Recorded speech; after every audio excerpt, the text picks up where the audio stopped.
Julien Clerc confronté à une tragédie inattendue. Le 15 août 2023, son frère cadet, Gérard Leclerc, a perdu la vie dans un accident d'avion.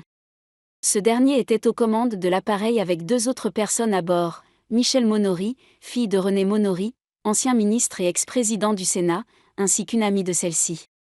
Cette disparition a plongé le chanteur dans une profonde détresse, d'autant plus qu'il entretenait une relation fusionnelle avec son frère.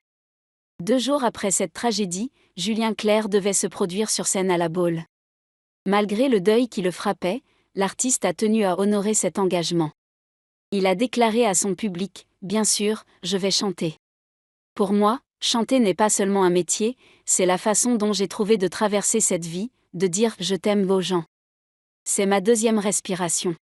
Mon frère m'avait donné rendez-vous ici ce soir, mais le destin en a décidé autrement. » Il a ajouté, « Je suis intimement convaincu qu'il aurait détesté que nous soyons tristes et surtout qu'il aurait détesté que je ne chante pas.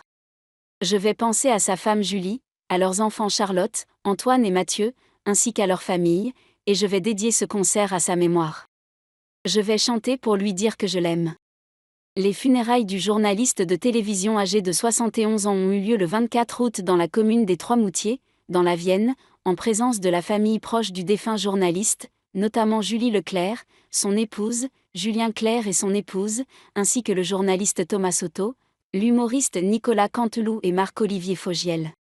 Près d'un an après cette terrible tragédie, le Bureau d'enquête et d'analyse pour la sécurité de l'aviation civile, BA, a publié son rapport officiel le vendredi 12 juillet, comme l'a révélé Ouest France.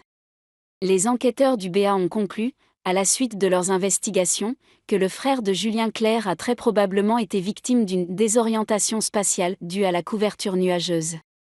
Malgré des conditions météorologiques défavorables, Gérard Leclerc et ses deux invités ont néanmoins choisi de prendre l'air en direction de La Baule pour assister au concert de leur aîné. Lorsque l'avion est sorti de la couche nuageuse à grande vitesse, le pilote n'a probablement pas eu le temps de réagir avant que l'appareil ne percute la surface de l'eau, a conclu le rapport du BA.